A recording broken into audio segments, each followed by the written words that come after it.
La población tiene que estar convencida de que tiene que colaborar con la eliminación de este zancudo. Porque el dengue es un problema muy conocido no solamente en Perú, sino en países como Brasil, por ejemplo. Brasil ya tiene la vacuna contra el dengue. Nosotros todavía no lo tenemos. Estamos en cola. Estamos en cola de espera a ver cuándo exactamente llegaría la vacuna a nuestro país. Pero yo mencionaba, Katiuska, lo que dijo el ministro, porque él celebraba que acá solamente se haya registrado un incremento del 40%, porque dijo que en otros países está encima del 300%, 100%. O sea, intenta un poco justificar lo mal que está haciendo diciendo que ellos están peor que nosotros. Entonces, como Brasil está peor que nosotros, aquí estamos bien, aunque estamos mal. Como en Colombia están peor que nosotros con el tema del dengue, entonces aquí estamos mejor porque tenemos menos cifras mortales y menos casos de contagio. Y no se trata de justificar con lo mal que puedan actuar en otros países cuando nosotros debemos mitigar cualquier impacto que ya estaba ampliamente advertido que iba a pasar este año. Así es, y el dengue, como ya lo has mencionado, Pedro, bueno, es un problema recurrente en la selva o de repente en la zona de Lima Este, pero ahora hay zonas donde no se había registrado y ya hay casos de dengue, y ese es el problema. ¿Cómo hacemos para evitar que más peruanos sigan perdiendo la vida como ocurrió el año pasado cuando tuvimos el paso del ciclón Yaku aquí en territorio nacional? Y estamos en la comunicación, como bien indicaste, Katiuska, con la doctora Liliana Cavani. Ella ha sido decana del Colegio Médico del Perú y también es médico internista. Doctora Cavani, buenas noches, bienvenida, exitosa. Buenas noches, ¿qué tal? ¿Cómo están? Encantada de estar con ustedes. Muchas gracias. El dengue continúa avanzando, doctora, y tenemos 18.000 infectados y 21 fallecidos, y no queremos que se repitan las mismas imágenes que vivió el país y el norte peruano el año pasado con el paso del ciclón Yaku. ¿Cómo evitar ese incremento? Bueno, recordemos algunas cosas. Lo que hay que hacer es prevención, y la mejor manera de hacer prevención es eliminar al famoso Aedes aegypti o al zancudo que transmite el dengue. Recordemos dos cosas. Primero, que este zancudo necesita agua estancada para poder reproducirse, y los climas cálidos incrementan la reproducción del zancudo y de hecho la transmisión del mosquito. Entonces aquí el tema de dengue es una enfermedad viral, por lo tanto no hay antibiótico que pueda combatirlo, y lo que tenemos, y la transmisión no es de humano a humano, sino más bien es un mosquito que pica a un humano infectado y que a partir de allí guarda el virus en sus glándulas salivales, y lo que hace entonces es lleva en sus glándulas este virus del dengue, y al picar deposita el virus en la persona sana, y así es como lo contagiamos. Quienes pican y llevan el virus son las hembras, por si acaso, no los machos, y vamos a decir que estas hembras vuelan alrededor de 400 o 500 metros a partir del espacio donde han estado viviendo. Entonces necesitamos eliminar o por lo menos controlar a este factor de transmisión del virus, que es netamente el mosquito o el zancudo Aedes aegypti. ¿Qué hacemos? El problema es que casi somos reactivos, o sea, estamos esperando que esto suceda y que está ahí para comenzar a ponernos a mover y hacer las cosas.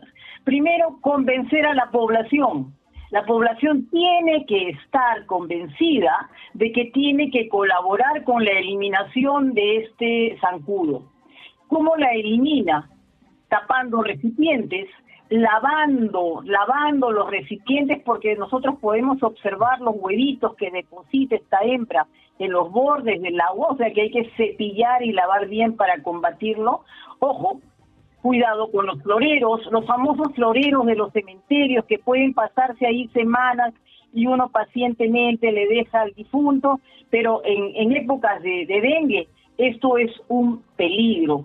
Y en el norte, por ejemplo, donde están incrementadas las lluvias, eliminar toda posibilidad de objetos, llantas viejas, botellas rotas, latas, inclusive algunas plantas donde pudiera de alguna manera juntarse para mantener agua, esto tenemos que eliminarlo porque así nos vamos a contagiar.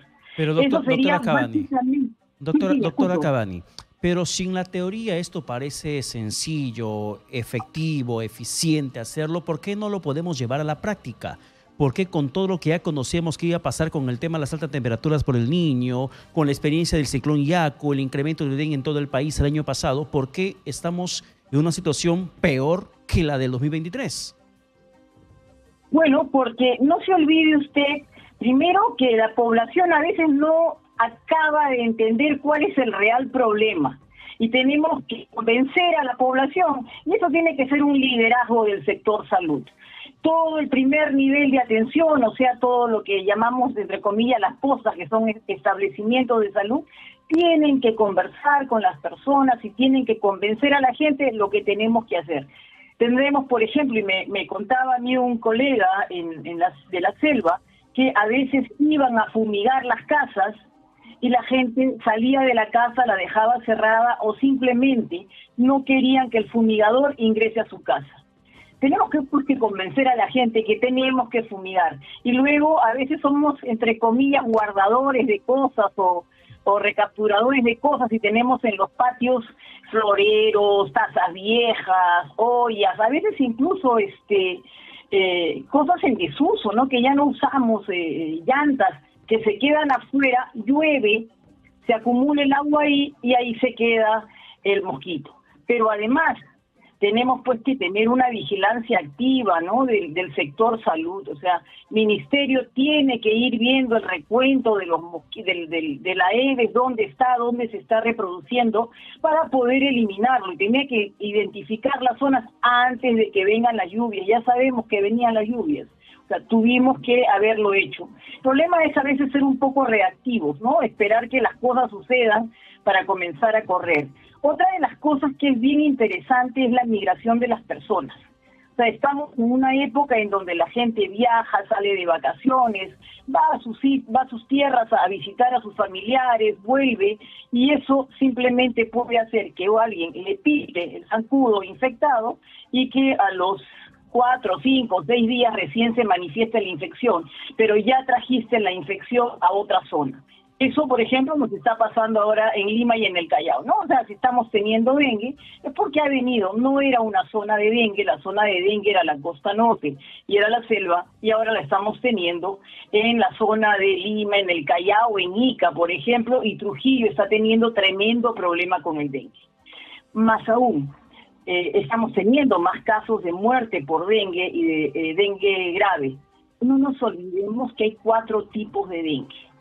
El 1, 2, 3 y 4, para hacerlo más fácil. El 2 y 3 son los que tienden a hacer la enfermedad un poquito más grave. Si yo me contagio hoy día, me pica un dengue de tipo 1, de serotipo 1, yo tengo una cobertura para toda mi vida. O sea, yo no me vuelvo a infectar de dengue tipo 1. Pero existen el 2, 3 y el 4, con los cuales no me he infectado. Si un tipo 1 me pica en este momento, yo voy a tener más o menos unos 6 meses de protección, ojo, para poder tener una protección activa contra el zancudo. Lo que no va a pasar es que voy a tener 6 meses contra protección de los otros serotipos, o sea, del 2, 3 y 4. Tengo para toda la vida de tipo 1, pero no voy a tener sino solo 6 meses para los otros tipos. ¿Y qué va a significar esto? Que si yo infecto nuevamente con otro tipo de virus dengue, con otro serotipo, probablemente la infección que me dé sea más fuerte, más intensa y más grave. Entonces vamos a tener en esta segunda infección casos más severos de virus dengue. Por lo tanto, también tenemos que hacer un seguimiento de cuál es el tipo de virus dengue que está proliferando en cada zona para ir protegiendo y viendo el avance también de cada serotipo. De manera que la cosa va un poco más compartida, digamos. La prevención de dengue tiene que ir por 2 partes.